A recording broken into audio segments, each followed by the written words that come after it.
Hello, please feel free to introduce yourself in the chat function as you enter the webinar.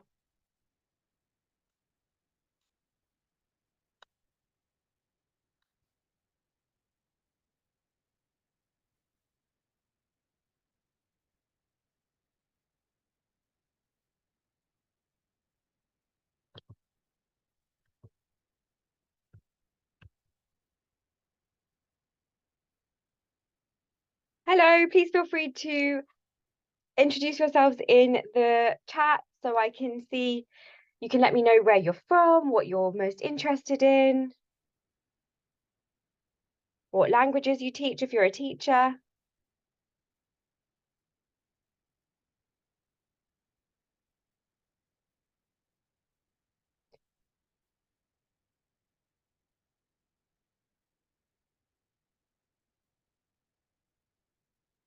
I'm just going to wait a few minutes to allow people to join.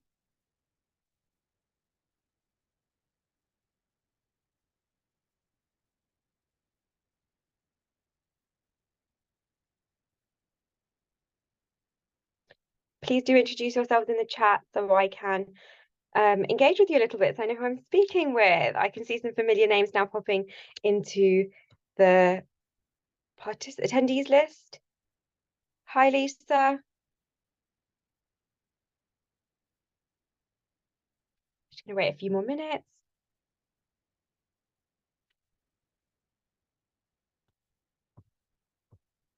Hi, Kirsten. Nice to meet you.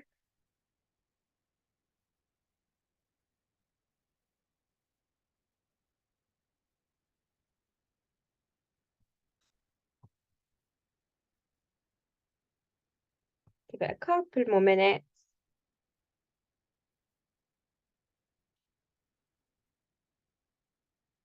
Hope everyone's got a nice hot drink on this rainy Sunday.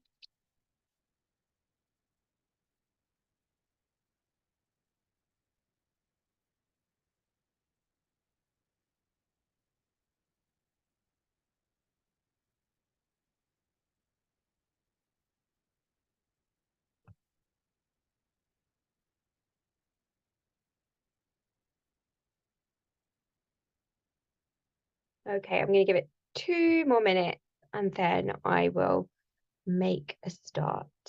See how many people we're getting on this afternoon.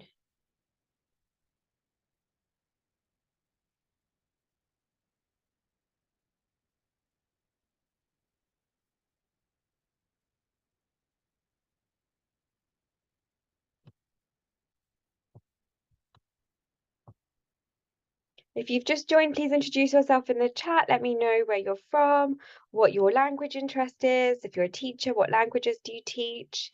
It's really lovely to have so many people, lots of guests in. Please do introduce yourselves.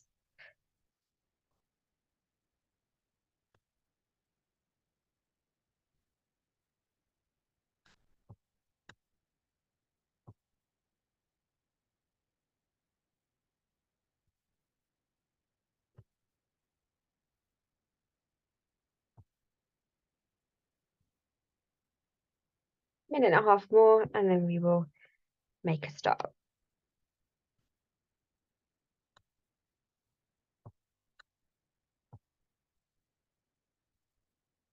Sorry if you see me looking to my side, it's because I'm checking the chat and the participants function.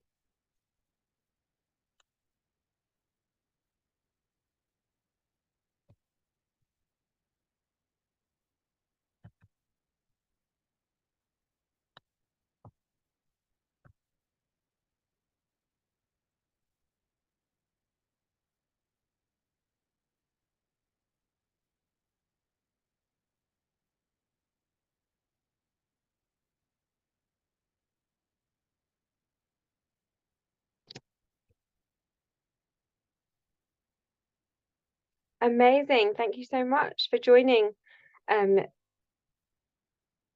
this webinar. That's quite interesting.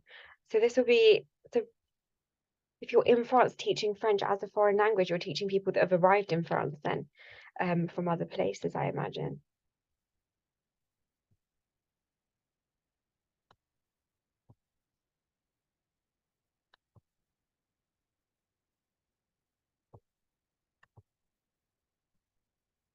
Okay, I will begin in 1 minute.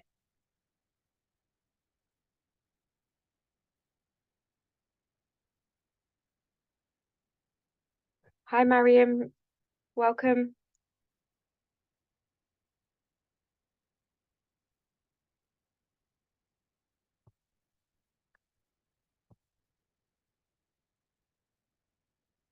Okay, let's get started then. So hi, everyone. I'm Ashni. I'm going to be presenting today's session on integrating culture into the MFL classroom with a focus on the wider Hispanic and Francophone world. So I am a Spanish and French teacher primarily.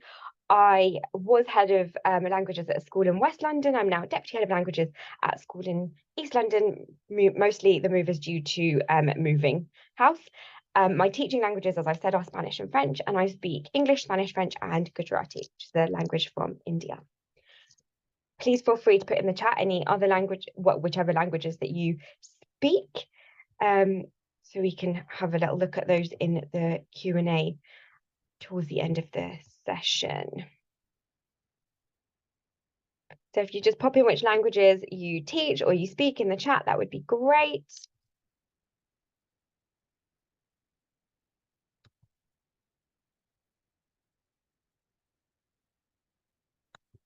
Okay, right then, let's make a start. So the Key Stage 3 National Curriculum talks about learning a foreign language being a liberation from insularity and providing an opening to other cultures. That means that we're not just teaching our languages in the sense of grammar and vocabulary. Of course, that is the base of the language, but we're also teaching culture, and that encompasses a huge number of things which we will talk about today. And in doing so, we are going to be fostering our pupils' curiosity and deepening their understanding of the world. So even if we have a learner who may not be our strongest at the accuracy of the language, they should be coming away with an understanding of how something works, how something is in the Hispanic or Francophone world. And as teachers in particular, we should be aiming to excite, engage, enthuse and foster curiosity, and primarily teach our learners to communicate, because even if they are not completely accurate, they should still be able to speak to people in the foreign country or abroad. Please feel free to add any other adjectives that you would like to into the chat for what our aims you think should be as teachers when it comes to encouraging our pupils and fostering curiosity through culture.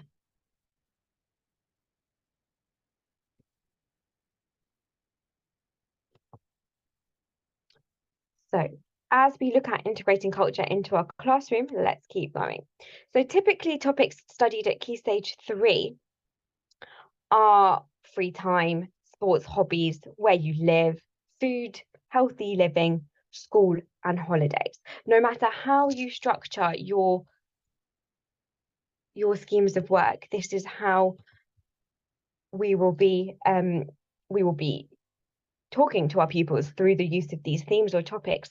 Fantastic. We've got some nice adjectives coming through. Promote self-reflexivity, excuse me, and criticality. Yes, that's excellent. Thank you for sharing, Lisa. So we want our pupils to be able to reflect on themselves and tell us what they have learned, how they can improve, why they're interested, and also to be critical of themselves in a productive way. Thank you so much for that. So these are the 6 themes that I will briefly be speaking about. Then I will share with you an example of a scheme that I have worked on in a previous school. And ideally, the aim of today's session is to talk about how we use different cultural, I'm going to call them nuggets, in our teaching, but also as a disclaimer, this is a non-exhaustive list of ideas and thoughts from myself and from the departments that I have worked in, so from my colleagues. I would also like us to focus and start thinking about, as teachers, on how we can have some more co-curricular and cross-curricular links within the MFL classroom. Because when you think about learning a language as an adult, perhaps, you might not just think about the grammar and the vocabulary. There might be a few other things that you think of. What other things do you think of when you think of learning a language? What do you associate with learning that language? Please pop them into the chat. What else do you associate with learning another language that's not just grammar, vocabulary as an adult? Please write something in the chat for me. Thank you very much. And then I'm going to talk about these topics. Literature, absolutely. Literature is an excellent link to language. Art, fantastic. Yes, absolutely. Culture, geography, stories. Yes, idioms, songs, literature. Fantastic. Keep these coming.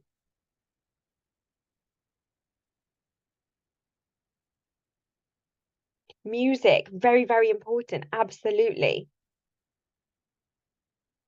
Yes, cultural norms, what is acceptable in target language culture, that is very, very important.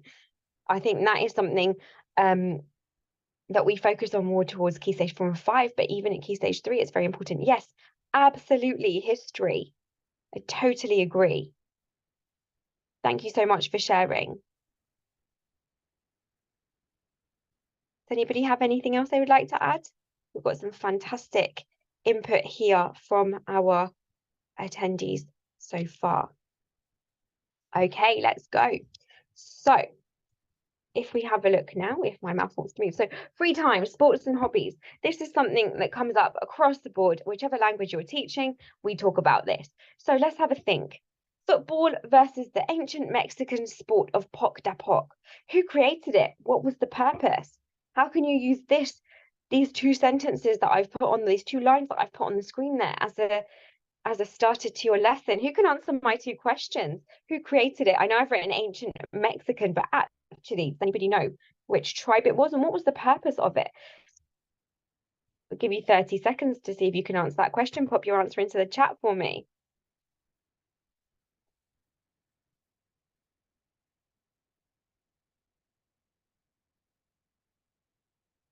And why might football and Poc de Poc be connected? Does anybody know? Please write your answer into the chat. See what you think. This can be used as a discussion element during a lesson, or if you're starting the topic of sports and hobbies. You can also use this to connect to Mexican history, in particular Mayan and Aztec history, and you can talk about Chichen Itza as well. I like to share this and use this as a discussion point, and I also pop on a picture of a recent trip to Mexico. Obviously, if you've not been to Mexico, just get a picture of the internet. And that's how I pop little nuggets of culture into certain topics like Key Stage 3. You can also use this topic to, excuse me, my mouth seems to be stuck, to set homework tasks. For example, research and present to the class popular sports or hobbies in a Francophone or Hispanic country of your choice. This can be set as a 10-fact homework, a presentation if you like, setting up with the appropriate language to the appropriate level of your class. Another idea is researching a Francophone or Hispanic sports personality. That's quite popular, particularly with football, but actually let's start looking at other sports that they might play in these countries as well. And another one that I've liked to do quite a lot is finding 10 facts, as I've mentioned already, inserting a sport or hobby of choice. You can choose something that you would like your pupils to research, or you can make it an open homework. By setting that as a homework task, you are getting them excited about your next lesson. They'll be keen to share what they found, and that will allow you to also perhaps learn something new, but more importantly, share your passion and your enthusiasm with your classes. Let's move quite fast, right? Before I move on to the next bit, does anybody have anything else they would like to add there? Any ideas that they might have of their own? Happy for you to use the chat to add in your own thoughts as well. I'm going to take a 30-second pause for you to write anything into the chat that you might like to, any ideas that you might have to do with free time sports and hobbies. I've just shared one idea here about the Mexican sport and then some homework tasks. You might have some more of your own. Thank you very much, Lisa, for sharing the link to the Pearson document on why languages matter and why diversity and inclusion is so, so important. Thank you also for sharing that worksheet. Brilliant stuff. Thank you. Okay, let's go.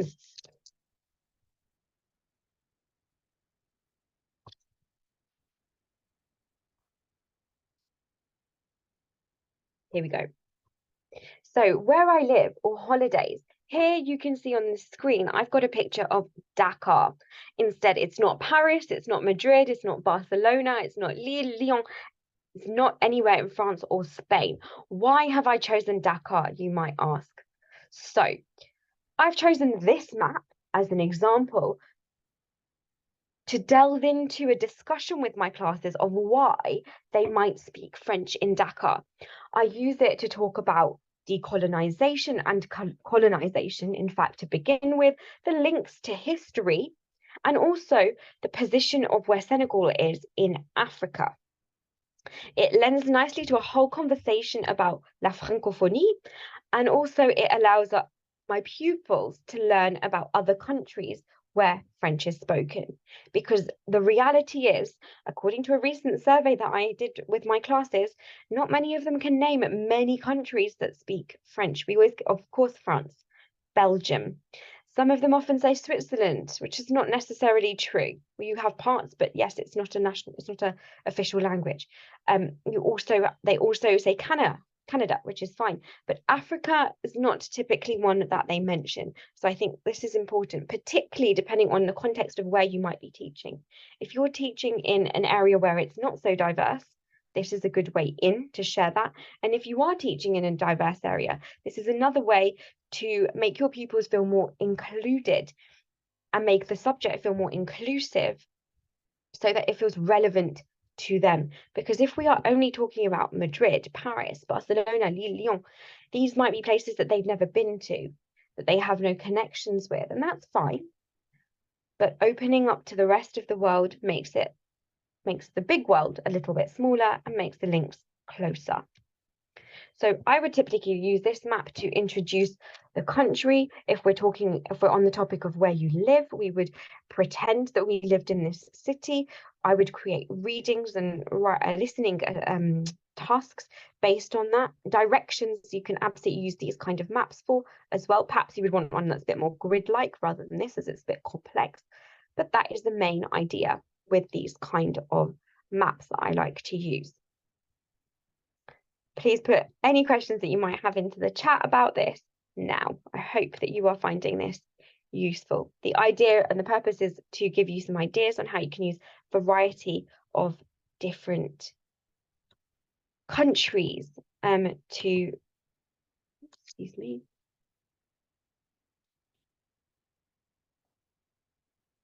to share culture. There we go, next slide. So here you've got an animated version of Mexico City with different places of attraction highlighted.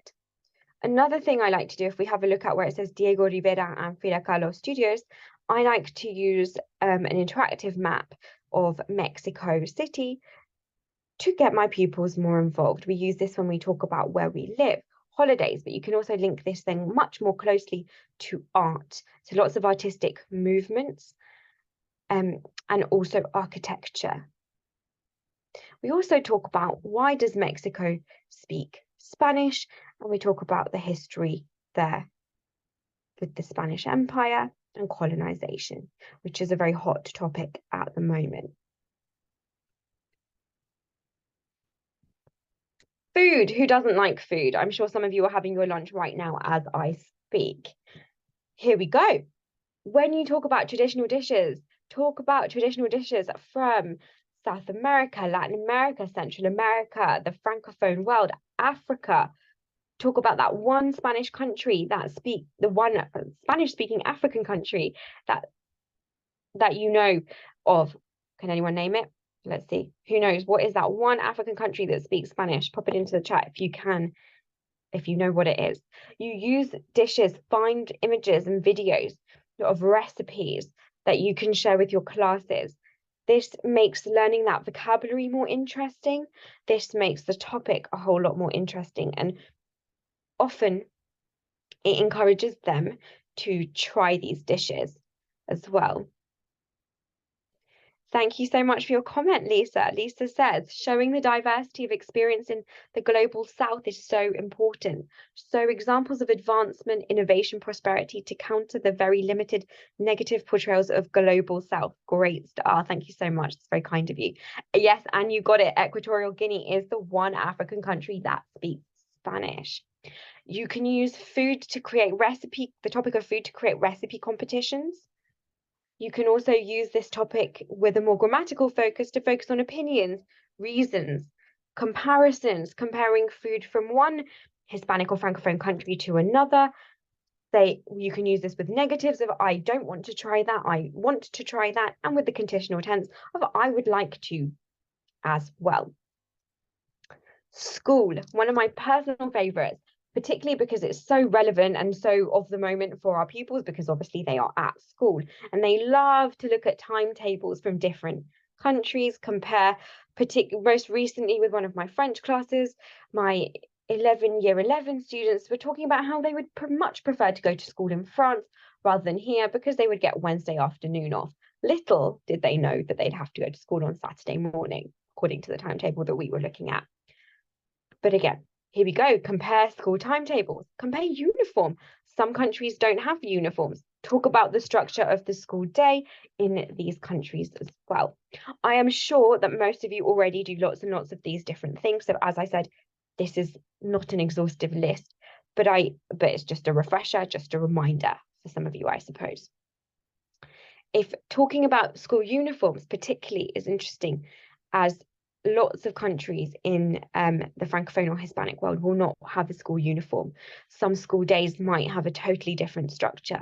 Schools, for example, in Africa might only run in the morning and the late afternoon to allow other things to happen in the middle of the day, perhaps due to the heat, perhaps due to other obligations of the people of that country.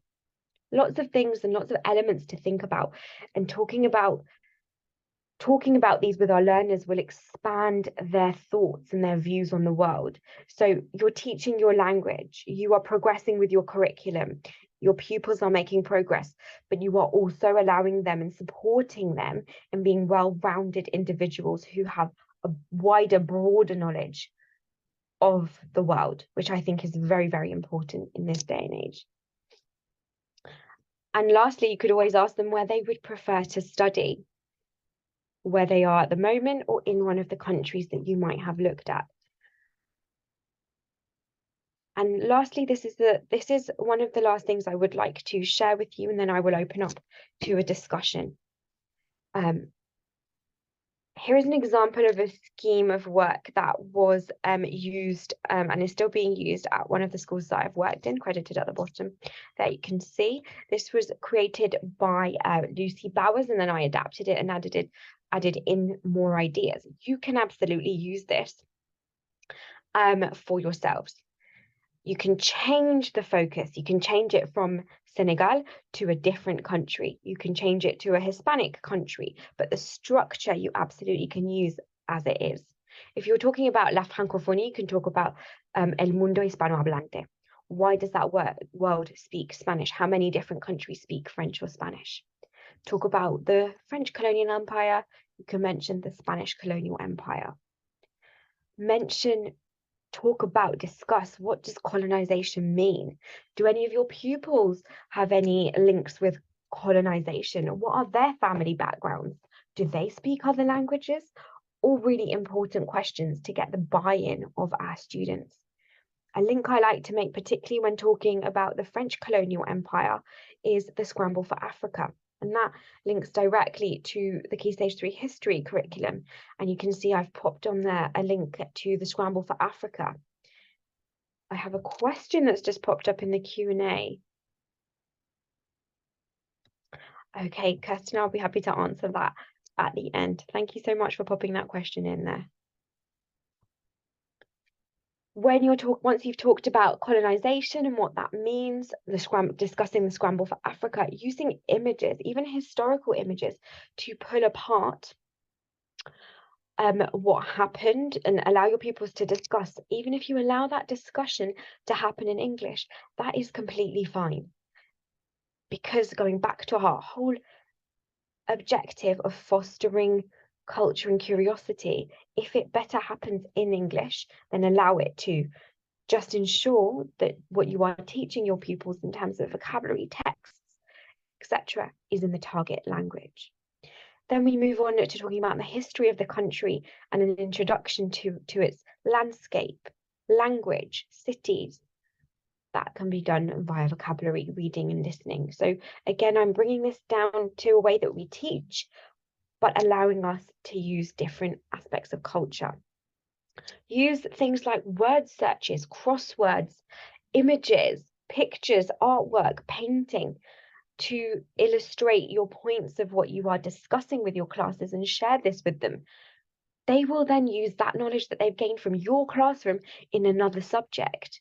They'll feel successful and proud that they learned that in their French or Spanish lesson, and that will give them a sense of success, which is what we want our learners to have every lesson. You can talk about sport. There's always something topical happening in sport. I focused on Sadio Mane, but you can focus on any other sports personality relevant to the country that you might be discussing. Music is something someone else mentioned earlier. Absolutely very important. Talk about the different instruments. What kind of music types do they have? Play clips to your pupils. Use this as a way of fostering their opinions and reasons in the target language. I like this, I don't like that, I enjoyed that, that felt sad to me. Phrases like that are absolutely important to learn in keeping with the Key Stage 3 curriculum and what is expected, but also allowing them to learn it in a different way. And tourism, of course, because that is the best way to learn about a language, to go on holiday, to live there. Teach them about the places of interest, different cities. Perhaps this can be used as a project where their aim is to create a tourism leaflet about why they should visit a particular city or country, or they can write a postcard about where they have been during a recent visit to the country that you have taught them about. One thing I would like to add to everything I've said so far, I appreciate as teachers, we are time poor, particularly if you have a very busy schedule. These things that I'm sharing today are small, easy wins. Most of the things that I'm saying can be found with a quick Google search, finding a picture of a school uniform in Peru, finding a picture of a city plan is a click away on Google, and just chucking that into a lesson, just changing the names and the words of the city, quite done fast. So while it's not an exhaustive list, I hope that this has been helpful and easy for you to find. I'm just going to share a comment here for everyone, if you haven't seen it in the chat, from Lisa, who says she agrees that it's important to contextualize our own curriculum by looking at history. Very important to use trigger warnings to prevent trauma, absolutely, particularly to children of colour, and to manage discussions around enslavement, coloniality, race, with their well-being at the centre. Though agree entirely, there's a need for discussion. I completely agree with you as well. Of course, I don't mean just go all guns blazing talking about colonialism. Be very mindful of your situation and where you are, but it's important to broach these subjects in a sensitive way so that everybody is able to make good use and understand something from what we are teaching them. So everyone, I have sped through everything I wanted to share with you today. I hope that that has been useful. Now, the last thing that I wanted to share with you is this. These, I can tell you, were from a quick Google search. The list on the left is from Spanish Dict, which I'm sure many of your pupils use. And the one on the right is from ALL, Association for Language Learners. And they are dates that are important in the Francophone and Hispanic worlds. So something that would be quite nice to do as an extracurricular activity for schools is to create an events calendar for the Hispanic and Francophone world. Something that we've done before and has been supported by my colleagues at the Heathland School is La Chandeleur competition in February. Pupils are given a recipe of a crepe in French. So all pupils, no matter what language they study, the idea is that they go home and create crepes, send the pictures in, and the best pictures get a prize. The idea here is to foster a sense of inclusivity, excitement, and interest. Something else that has been done is a word hunt around the school. Quizzes are always a good way in as well. If you have a lunchtime quiz every so often as a competition, fantastic way to get some buy-in. And a film club is something that proves particularly successful in engaging pupils and getting them more interested in learning the language that they're studying, particularly during the winter months. As it's cold outside and no one wants to be out in the playground in the rain. So that's a good way in to get your pupils in, but also to then keep that engagement. The reason I focused at Key Stage 3 level today is because I believe that is where we get the most buy-in. We need to start in year 7 to get them enthusiastic, excited, feeling passionate, like they're having fun in our lessons and like they are being successful in our lessons. Positivity all the way through is super, super important. And that's something I believe that we need to, as a profession, foster. That's difficult when you're teaching 30 lessons a week and you haven't got a lot of time. But hopefully some of the things from today have been useful to you. Getting that buy-in at Key Stage 3 will mean that we have higher numbers at Key Stage 4 and then at Key Stage 5, because as we know, it is a national problem that our A-level numbers are dwindling. So hopefully some of this has been food for thought for you as well. So I'd like to open up now the Q&A. So please pop any questions that you might have in there and I will do my best to answer them. If I can't answer them, I will go away with them and then I will answer them on my Twitter feed. So I have a question here. Having lived in France, I can talk confidently about what happens there. Can you suggest any good website or resources that will help me learn about these other countries? So I really suggest, there's no specific websites. I would do some Google searching, have a look at the country's national tourism boards, look up the history of the country, even a little brief knowledge of the history through Wikipedia is a good start to that. So I'm going to give everyone a few, please pop your questions in the Q&A section so I'm looking in the right place. Thank you.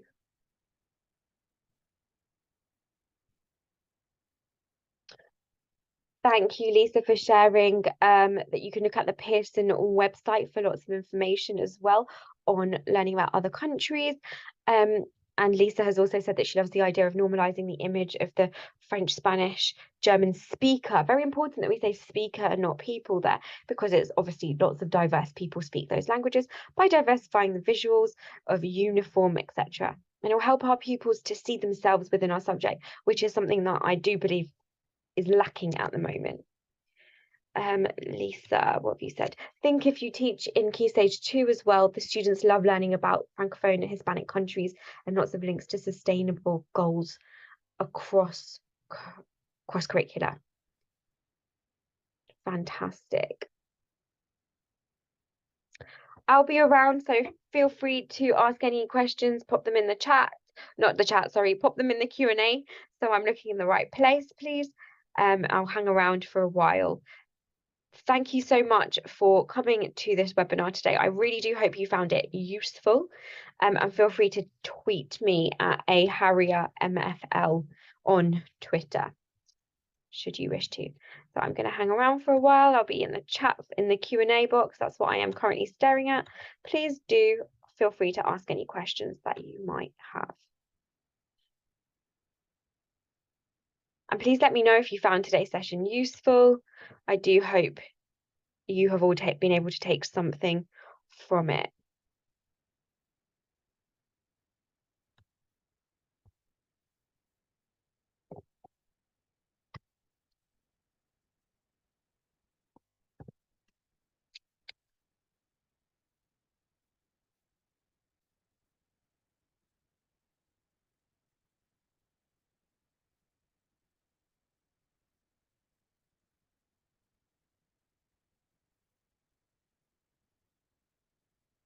Okay, if you think of anything, I will be here waiting for some questions. Otherwise, I really sincerely hope everyone's found something useful from here, and feel free to tweet me if you've got any further thoughts or questions.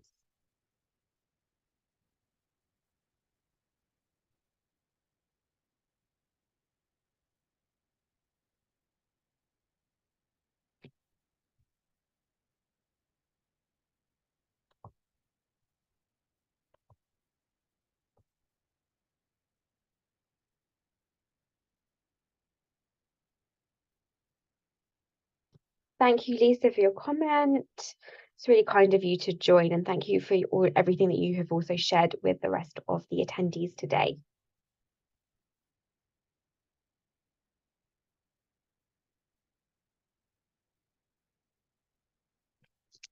Thank you very much.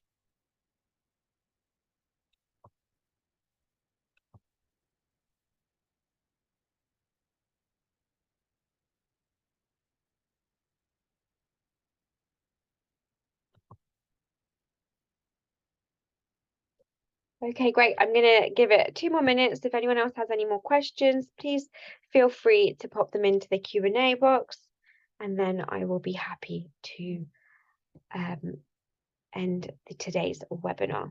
Again, thank you very much to everyone that has been present.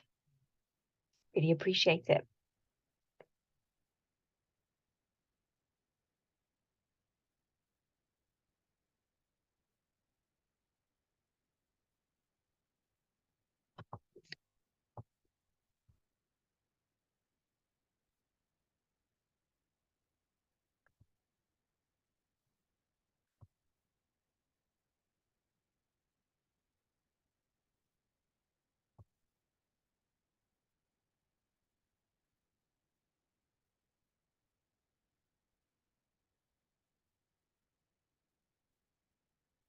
Okay, great. Thank you so much to today's attendees then.